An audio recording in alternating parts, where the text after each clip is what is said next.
a few days since Dragon's Dogma 2 came out, and I've been having a blast with this game. I've been sinking in tons of hours into the world of Vermund and Batal, and I really have been having a ton of fun. If you missed my spoiler-free review of Dragon's Dogma 2, go ahead and give that a watch if you want to see some more specific thoughts I had about the game, but today's video is going to be more specifically about beginner tips that I think are super important to know before you get started with your own playthrough of Dragon's Dogma 2. You see, I played this game without really watching any content about it, so I did go in a bit blind into my playthrough. There's nothing wrong with that, of course, but there are definitely some beginner mistakes you don't want to make and plenty of important things to know before you get started on the game, as well as some tips I found worked the best for me. So let's get right into the video. First things first, be prepared to walk a lot in this game. I mentioned this back in my Everything You Need to Know About Dragon's Dogma 2 video, and I did touch up on this in my review, but this game prioritizes movement on foot and doesn't really have a consistent callback sort of fast travel mechanic. You know how in most games you can just fast travel to other locations on a whim? Well, not in Dragon's Dogma 2. There are a lot of locations you need to get to, but for the most part, you're not going to be fast traveling around the place. Instead, you're going to have to be prepared to go about a lot on foot. There are some ways to get around faster, like the ox cart system, which lets you take a ride from one location to the next, but these are limited and also limited in where they go. Dozing off in them does kind of act like a fast travel system in a way, but they can also be raided in the middle of the night, so you might actually lose the ox cart. There's also the second fast travel system, which are the fairy stones. These are stones that you can use to travel to and from things called port crystals, but you don't get an unlimited amount of them, so conserve them for when you're really far and maybe need to get back to the capital city really quickly. The second thing you gotta know is to create a diverse party of pawns. One of the neat things about Dragon's Dogma 2 is the pawn system. You can have up to 3 pawns in your party, 2 aside from your main pawn. These pawns can be hired throughout the world. If you use network capabilities in the game, you'll be able to hire pawns that other players make, which is super neat in my opinion. When you're hiring pawns for your party, I would say try to make it as diverse as possible. I never hire 2 pawns of the same vocation as me or my pawn. For instance, I ran with a mage at one point alongside a thief. I then ran with a mage and a fighter. You can pretty much do any combination you want, but I found it best when each member of the team had their own strengths and weaknesses to contend with. I did run the same vocation as my main pawn once when I was trying out the archer vocation, but for the most part, I usually just pick different vocations for my higher pawns than for myself. That way, each pawn can work off of their strengths and my strengths and back up the team as a whole. The third tip you want to make note of is to buy better weapons early. Making money in this game honestly isn't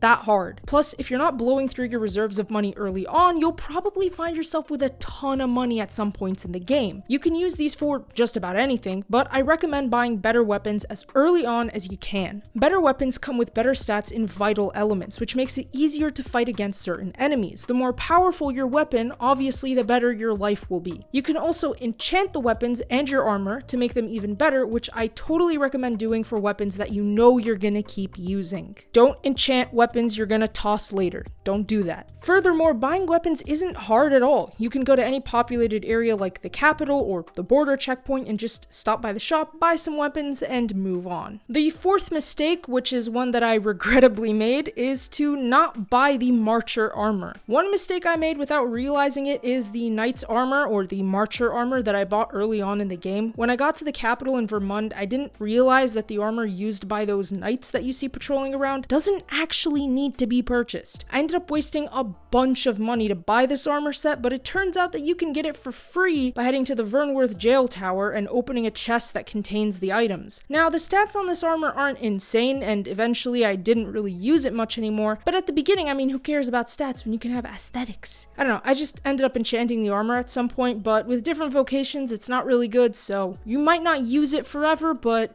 don't buy it if you don't have to. The fifth thing is to also not buy the courtly raiments either. The courtly raiments are important for several missions in Dragon's Dogma 2, but you shouldn't buy them at all. You see, the thing is, if you go to the shop in Vermund, one piece of the courtly raiments alone is like over $100,000. That's absolutely ridiculous. Nobody should be spending that sort of in-game money on a clothing set you can easily get for free. And I'm gonna tell you how to do that right now. Head to Vernworth Castle and get to either the guest guest chamber or Sven's chambers on the second floor during the day. There should be a chest in both of these places that will contain all you need to wear for the coronation and masquerade ball missions, aside from the mask that Brent will give you for completing some tasks, but you should get the entire courtly raiment set for free, so don't buy them. The sixth tip is regarding the warrior and sorcerer vocations. If you head to the vocation guild in the capital, you might find that you're locked from the warrior and sorcerer vocations closer to the beginning of the game. Speaking to the attendee there, he'll basically tell you to go find weapons in order to unlock it yourself. That's ridiculous, don't worry about that. Just finish the coronation questline with Captain Brent and you will get access to the two vocations right away. Then you can go unlock them and pick whichever one you want to use. The more super advanced vocations, like the combination ones such as Magic Archer or Mystic Spearhand, are a bit harder to unlock though, so don't worry about them just yet if you're still starting. At number 7, it's okay to run sometimes. As you traverse the world of Dragon's Dogma 2, you'll often find yourself pitted against enemies. Sometimes, many species of enemies all coming at you from all sides. In scenarios like this, sometimes it's just best to run as fast as you possibly can. Running from fights isn't a bad thing, and you certainly don't need to fight the same enemies over and over again. Often, it's just best to call it quits and forget about fighting so you can get to your destination easier. I haven't really seen many enemies that are willing to just continue chasing you forever and ever. Plus, your pawns will eventually just come to you when they notice you're running, or you can just call them over to you and they'll ditch the fight. Dying is ultimately worse because you'll take damage when you respawn, lowering your health bar until, of course, you rest at a campsite, in house, or use some sort of potions. The 8th tip I have is to not carry too much. One of the things about RPGs is the temptation to just carry everything and anything you see as you're exploring. You never know, when you need that random flower or that sword that you obviously aren't going to use, but you still want to hold on to for some reason. The problem with carrying too much, though, is that the amount of weight you can carry is limited, and so the more you carry, the heavier you get and the harder it is to run long distances. Eventually, you're just going to be carrying so much and you might not even be able to jog. You'll just be at a brisk pace. So the best thing to do is to distribute your stuff to your pawns and storage. Keep all the stuff you won't need for a while in storage spaces such as at the inn or if you own a house in the game, and keep some on-hand stuff with your pawns. Don't forget to get back your stuff before you dismiss the hired pawns though. The 9th tip I have is to watch out for Dragon's Plague. So Dragon's Plague is an affliction that can cause a ton of issues for you in the game if you're not being super careful about it and don't spot it early. Dragon's Plague is basically a disease that targets both your main pawn and hired pawns and can come about at any time, though most players have observed that it happens specifically after a Drake fight, but there are other conditions for it. Dragon's Plague progresses over time and it has telltale signs, such as an abrasive resistant pawn that has super red glowing eyes, plus it can pass between pawns so it is contagious for them. If you rest in a town, your sick pawn will eventually basically nuke the whole town, which may rid you of vital quest NPCs, so you need to be extra careful around Dragon's Plague. The best way to deal with it is to deal with the pawn as soon as you observe any sign. You'll have to dismiss your hired pawns, and for your main pawn, there is only one option: chucking them into the water for the brine to claim them. You could just get them back at a riftstone though. My 10th tip is to stick to the main road. When you're traveling by foot, it can get tempting to try and take shortcuts or diverge off the main road.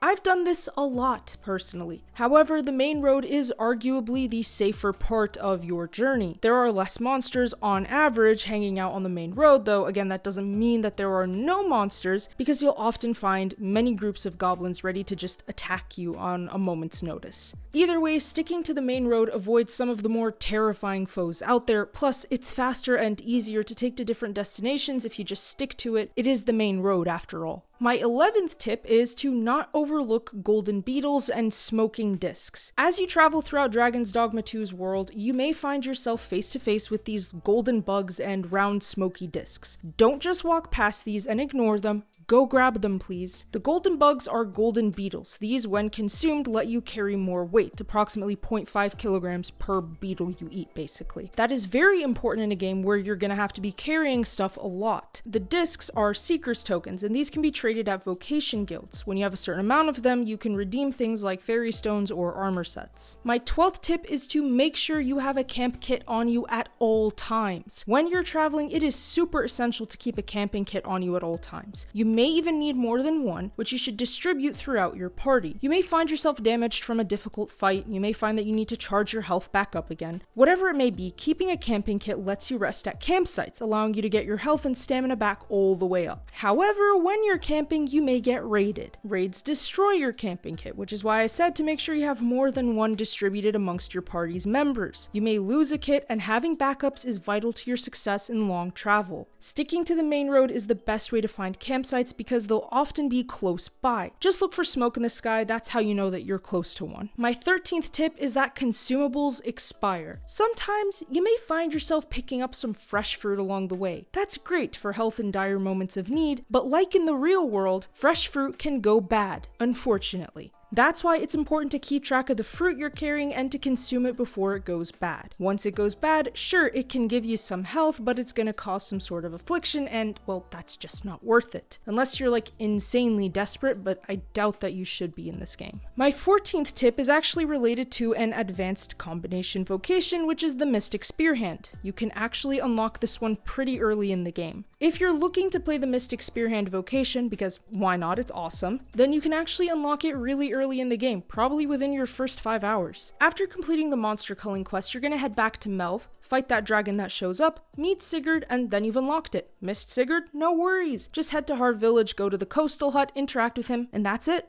Now you can master being a Mystic Spearhand. And finally, last but not least, my 15th tip is related to augments. When you're at the Vocation Guild, you can buy things like skills and augments for your vocations. Although skills purchased only apply to that specific vocation you purchased it from, augments are different. They're universal. Augments basically give you some sort of a physical boost more than a vocation-specific boost. They can apply to any vocation once you've bought them. So, for instance, if you bought an Archer augment, you can actually apply that to a Mystic Spearhand build. So, buy them up and use them. You can swap them around and figure out which combination works the best for what vocation you're using as you play. That's all the major tips I had for today's video, so thanks for watching. If you enjoyed this or found it helpful, feel free to leave a like and subscribe with notifications set to all so you never miss out on a single upload. Leave a comment below as well while you're at it, and don't forget to check out our website for gaming news, entertainment, and more. The link to that, as well as all our other important links, are in the description below. Thanks again, and I'll see you all in the next one.